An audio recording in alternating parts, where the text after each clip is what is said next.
Again, everyone, good afternoon.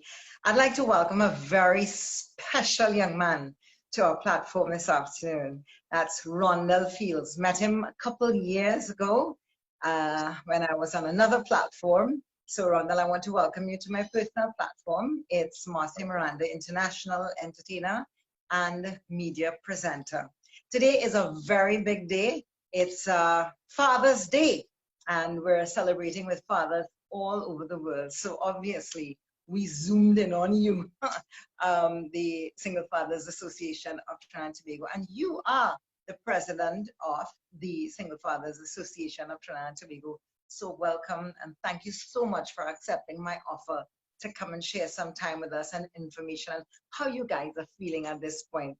But just to ensure that our viewers and listeners understand who you are, I want to ask you, Rhondall, what and when, we say sometimes there's this voice that's nagging in your head. I want to know, what was that voice that was nagging in your head and urging you to find a means for single fathers to have a voice, to be heard? Tell me about it. Tell me when it was and what it was. This happened for me, quite a while ago, talking about my son. Actually, he's going to be 13 this year. He was actually at that point in time, about 2 years of age, early in his life, where his mom and we had separated and there were issues. And I'd never experienced anything of that kind, of not being able to be there as I wanted to.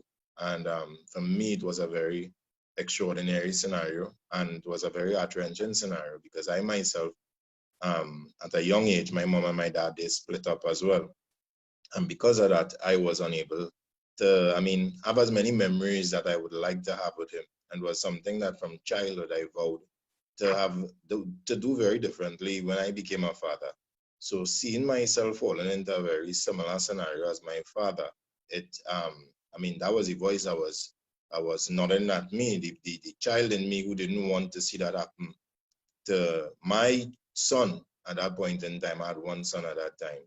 That child in me who reminded me of how I felt and not wanting him to feel that way is what really nudged at me to do something different.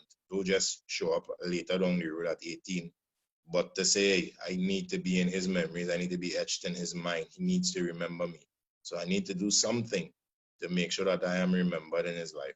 And this was the only other stand I could make, is to publicly say something that a lot of other people, I'm certain, wanted to do and say, and for some reason possibly wasn't given the opportunity or had the platform to do it. So I was lucky and grateful, I should say blessed, and to God, to be given a platform to really be able to ventilate how I felt at the point in time.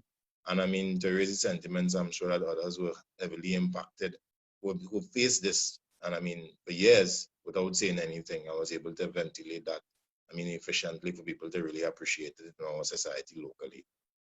Was it easy for you to get other men on board your platform to understand what you wanted to do and to go forward with you? Was it an easy task, or was it a task at all? Oh, it was no task at all, because as I said, it was something you would hear a lot of other men say. They always wanted the opportunity to say something, but they didn't have the resource, or didn't have the platform, or they didn't have the opportunity to do so. And that is why they, in other words, decided to deal with it in other ways. You hear a lot of men from the last generation saying that. A lot of men who say, boy, in those days it was different. There was a lot less that we could do. And the main thing we studied was, get paid the money at the end of the month. And it became more of a service, you understand, than a relationship. So, that was something that it was easy for even persons who weren't currently in the situation anymore, but who had experienced it, to latch on and to share their experience and to share their knowledge, some of them as well, who would have endured similar fates, or some would have had some slightly different fates as well. So it's branched out into so many different types of issues that, first it started at just the court issue of you not getting access or custody. Then it branched out to issues of children being taken to other countries and never seeing their parents again, their non-custodial parent. It branched out to issues of even custodial fathers. We never consider the the fathers who have custody, and they face the challenges that they face. And a lot of the issues that they face from issues like places like the social services, where they weren't allowed to apply for particular grants because they were male, and it was the norm for the mother to have the child at that point in time. So there's a number of things that were taken. That took place for decades. You're talking about 20 years plus. A number of children who grew up with single fathers as the sole parent because the mom might have died or the mom might have left.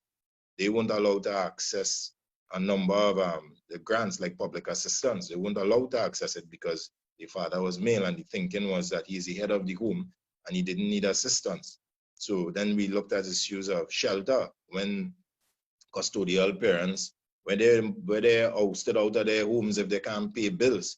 They aren't shelters for men. And then because they aren't shelters for men, there are shelters where they will take the children. And the children, most of the time, 99.9% of the time, not going to go into the shelter willingly without the father being there. So most of these shelters only were for, still are, and it's something that I raised very recently. Thank God I was put on this new COVID team here. So, I mean, there are shelters where, I mean, fathers cannot, they have to stay on the promenade with their children because the children could go to the shelter and the men cannot go. So we saw a number of issues, as I said. It ended up growing and morphing from just the non-custodial father wanting to have access to his child or wanting to have more meaningful access to his children. It even stemmed into instances where fathers have custody and have the full care and control of the children, yet the state itself was doing a major injustice against not them, but the children more so. That's something else. Because, yeah, we continue to have challenges. I could really imagine as fathers, because you're so right, when the mother would normally have the upper hand in when it comes to the justice system. You've shared quite a lot there about the challenges that single fathers face here in Trinidad and Tobago. And I would imagine in many other places across the world, Rhondall. Something I want to ask you, personally, what are some of the messages that you remember as a young man that has stayed with you, that you have passed on to not just single fathers, but to men and fathers in general? Really poignant messages that you remember your father sharing with you. One thing my father always told us, not only myself, but my older brother as well, from young. They separated actually when I was doing common entrance at the time.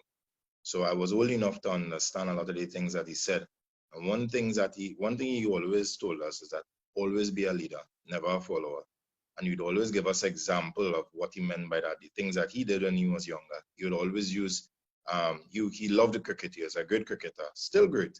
And at 86 now, he still could bat a ball.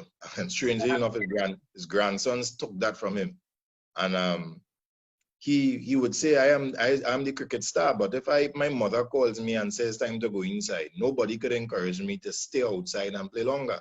So I remember that, and I remember particularly when I was in high school, some good friends of mine, still good friends, they were about to smoke for the first time. And they started and they asked, hey boy, you want to smoke? You want to take a little smoke? And the first thing I remember, even though he wasn't living with us at that point in time, and I didn't see him for quite a while, a number of years, I remembered what he said. Nobody could make me do anything because I am the leader. I am not the follower. Always be the leader. Don't be the follower. So that stuck with me. And another thing he told me, when I had gotten older and he had returned, I was an adult and I had gotten my driver's permit. I remember another thing that he told me, and I even tell it to my boys from now, and it stuck with me forever. He's told me, he says, son, I'm glad you have your driver's permit now, but always remember, your car is not your friend. Treat it with the careless amount of respect. Be careful when you're on the road. Your car is not your friend. And it may sound very, very simple and as if these messages mean nothing, but the amount of people I have taught to drive, and that is the first word that comes out of my mouth. Your car is not your friend. So I understand the significance, and I mean, he gave me some good advice, and it stuck with me. A lot of the things that he has said is responsible for a lot of the successes I may have had in life thus far. And I mean, I asked myself, imagine if he was allowed to be there more. But I understand the significance of him not being there because he and my mother had serious issues where she was abused at a point in time. So, whereas I always say he may not have been the best husband, he was indeed a father that didn't give us bad advice. You couldn't see him with us smoking. You wouldn't see him cursing in front of us. He would carry himself about in a manner that a father should. We had full respect for him. We couldn't say that we had to disrespect him. Partially, I would be honest now to say, partially when they break up, it kind of gave me more authority to kind of do what I want. Because at this point in time, that's certain things you wouldn't dare to do because you know he coming home later. You understand? So I could tell you, I saw the difference in that regard, definitely, when it comes to that discipline. My mother was a serious disciplinarian as well, but still there was that, I don't know if they call it reverence or what, and he wasn't one that would beat plenty or not there, but I don't know, boy. As a boy, you just knew that if you do something and daddy coming home to deal with you after, it's a different scenario. And mommy beating you every day, but just to know daddy coming home to deal with you after is a different level of respect you seem to have. I don't know why. I don't know if it's, I don't know. It's just something spiritual or what, but it was a whole different level. I think that same thing that you're trying to understand is perhaps why you're so passionate about ensuring that single fathers have a voice, because you recognize that, single fathers, made a big difference, or the fathers rather, in the home made a big difference to the home, to the children. I want to ask you this, Rhondall. From the inception of the association to now, how would you say that your initiative of forming the Single Fathers Association has made a difference to the understanding and the value of single fathers in our community? I mean, I'm quite pleased with the growth that we've had in the last few years, about 8 years now. And I think Trinidad and Tobago itself, I mean, I've been a businessman a lot longer than an advocate for single fatherhood. And I'm better known for fatherhood issues. People don't see me anywhere. And they will say, hey, look, the single fathers, man, so to speak, Rhondall Feeles. Not knowing that, I mean, the other things that I'm involved in as well. But and we applaud you for giving so much of your time to the association. Do we know you have a big business going on? Thank you. I appreciate that. And the thing to me is that we see the society now accepting fatherhood. Now, there are times when I would hear single mother alone be mentioned, I mean, single parent, or hear single father. Because my thing is never to overshadow the issues that single mothers face or whatever, but it's actually to bring balance. So that, because at the end of the day, the primary target here is the child. So at the end of the day, we can't leave, no child must be left behind because they're with a single father or single mother or whatever. And at the end of the day, the beauty of the entire thing is I've seen a number of people now that would come to us.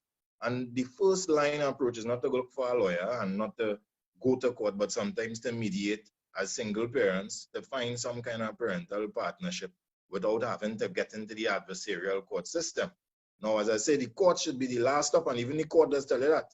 If you mean you can't work things out at all, it must never be the first.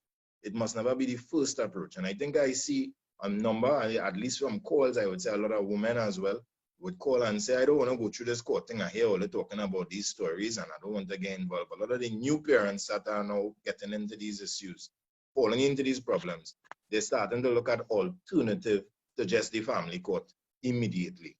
So to me, I think that's a big thing to realize, that to know that because we've been able to ventilate, that if some fathers are concerned, sometimes they approach, or sometimes it's that extra element, that extra family member, or some person that's not even directly connected that advises to go to the court. When you and that person could have sat at a discussion, I mean, you have places like mediation centers now as available, that you all could go and mediate and come up with something reasonable. And I think we've now also shifted the focus from having the child appear to be as a property. And I think that is where the whole issue came from in the last generation. Is about a property and it's about fighting, and if who get the child win and who don't get the child lose. And that is the mindset, I think, that was in existence. because we weren't seeing that male perspective. I always tell people that the fathers of today are the sons who didn't have fathers of yesterday. So many of us understand the need and desire to be better fathers now because we didn't have fathers before. And it's the most damaging and damning thing, for lack of a better word, if you as a child growing up without a father, and then when you become a father, don't have that child a father as well. It's something that I don't think people understand. I think people just think, hey, that is a child, mind your child. I always think people undervalue the process of even a father from when he was a child. And that's why I like to share my experience of how I felt as a boy, knowing that they didn't have that male figure there because of a court order stopping that. And I think people don't understand what young boys go through and how traumatic and emotional it is, especially young boys who grow with single mothers. Because we love our mothers, you know. And from a very young age, if our fathers aren't there, we see ourselves as the men, no matter what. If mommy giving my money to travel, mommy giving my money to do whatever. If a cockroach run in the house, I had to go to kill it. If there's a rat run into the house, I had to go to kill it. Because at the end of the day, whatever age this happens to you at, whether you're 10, whether you're 11, whether you're 13, whether you're 8, you are the one that automatically know your childhood is stolen away from you. And you have to fill that gap. That's just how it is. No matter how much, and my mother was a hard-working, God bless her soul, hard-working woman. And she would have tried her best, I mean, to raise us as good boys, but we being boys turning into men, it's only automatic that certain things she couldn't do, we had to substitute because there wasn't that male authoritative figure in the home. And many of the times we trying to do that with no knowledge of how to do it as well. If something go wrong in the sink or something go wrong in the toilet, we have no father, we see do that before. You have to go and try to learn to do it yourself. Or you have to see if our uncle or a neighbor could do it and try to learn why they're fixing it for your mother. So I don't think we understand the value and contribution that fathers and males play in our role in the family circle. It's critical and important, just as the mother has a very, very important purpose as well in the family circle as well. Fathers have that. And I mean, we can't substitute either. We can't just substitute the fatherhood, we can't substitute the motherhood. And that's why on Mother's Day, I tell people, don't ever tell me Happy Mother's Day. And on Mother's Day, Father's Day, I won't ever tell a mother Happy Father's Day. At the end of the day, I am a father and you are a mother. So even for Mother's Day, even though you find I do more than a father should do, I just doing what I fill in the gap as best as I can. But I still cannot be the mother to my sons like their mothers can be. I can never be half a mother as them. And that is the reality of it. And that is what we have to realize. We have to appreciate the contribution of the other party, appreciate the contribution of the father, appreciate the contribution of the mother, whether you're all together or whether you're all apart. Yeah. Yeah, you definitely just had to step up to the plate whether you liked it or not. You just became the head of the household. Nothing ever prepares you for being a single dad, Rhondall. No. So I'm going to put you on the spot now. What, in your experience, would you say would be 3 things, just off the top of your head, that you were not prepared for when you became a single dad? Well, first of all, I wasn't prepared for not having a nuclear family. That was the first part of it. Not having mommy, daddy, children. I mean, that's something I wouldn't say fantasize about, but something that we expect. The nice wedding and the whole scenario. You understand? To not have those things, first of all, because we weren't married. She got pregnant before. And just that in that circumstance was, I mean, that's why it's wise even educate youth as well.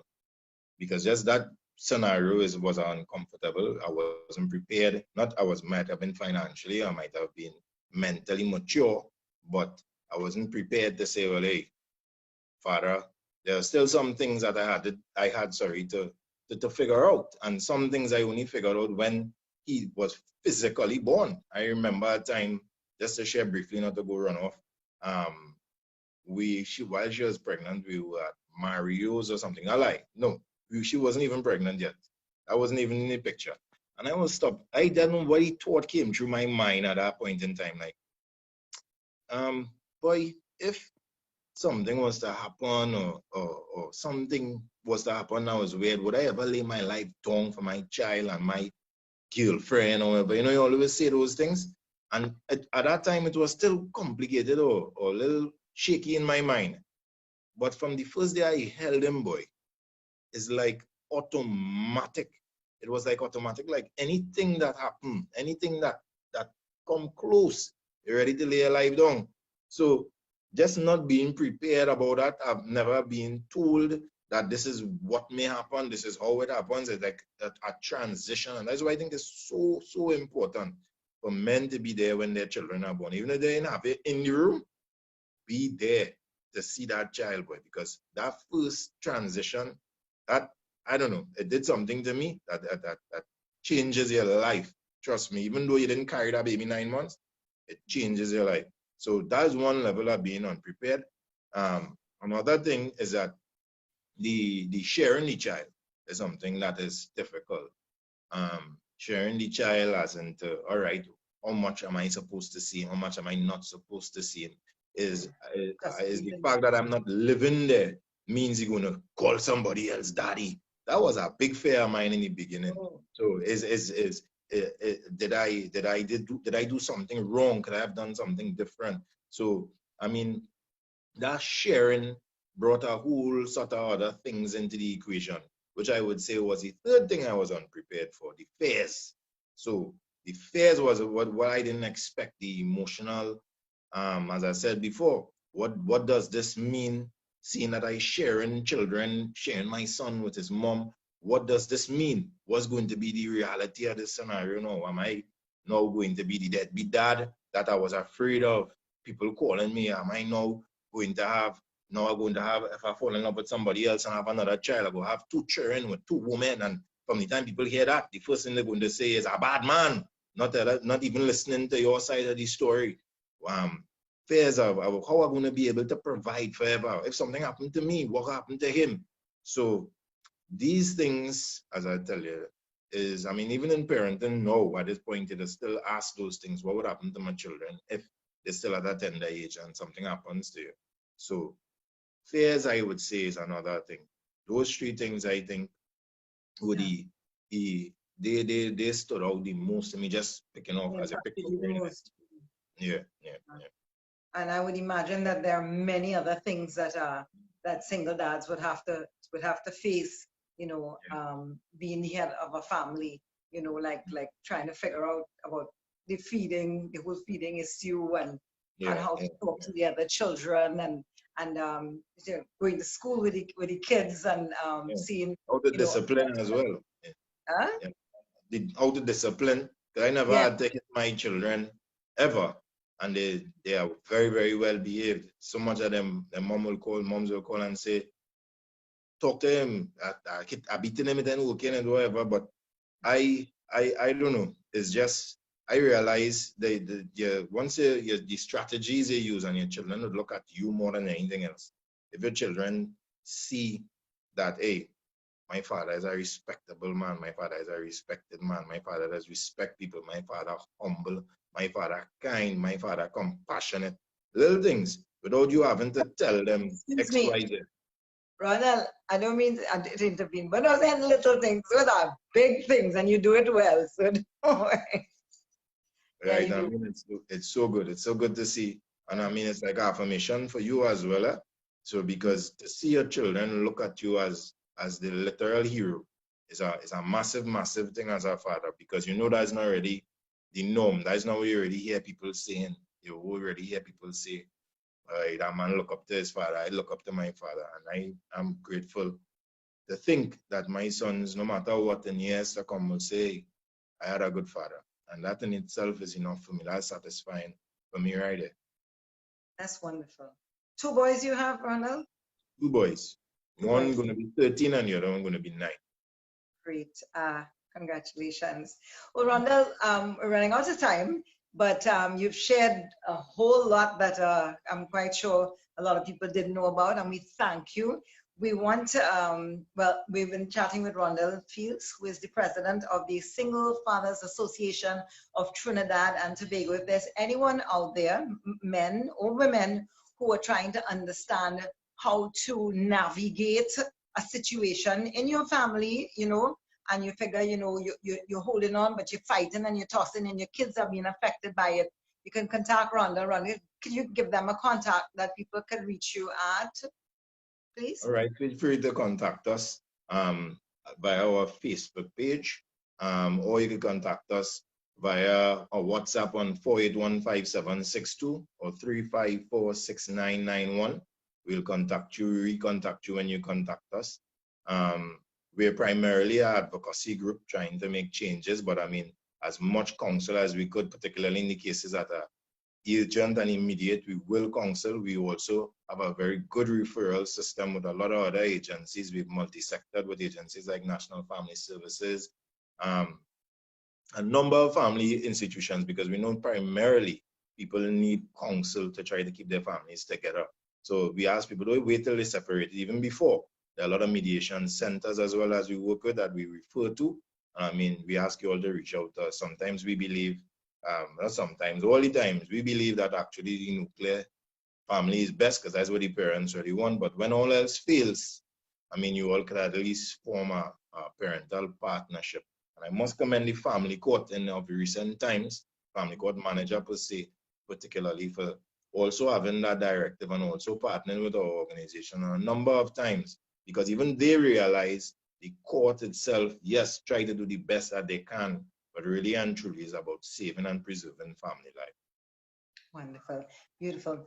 Well, Rhondall, we want to, on behalf of everybody in Trinidad and Tobago, and especially us here on our platform, to wish all of you there at the Single Fathers Association of Trinidad and Tobago and all the other people that you partner with a very, very happy Father's Day as we continue into this lovely day. I hope you enjoyed your lunch, and I hope that you have a nice dinner with your kids and so on, and that you romp and play and really, really enjoy life as it is.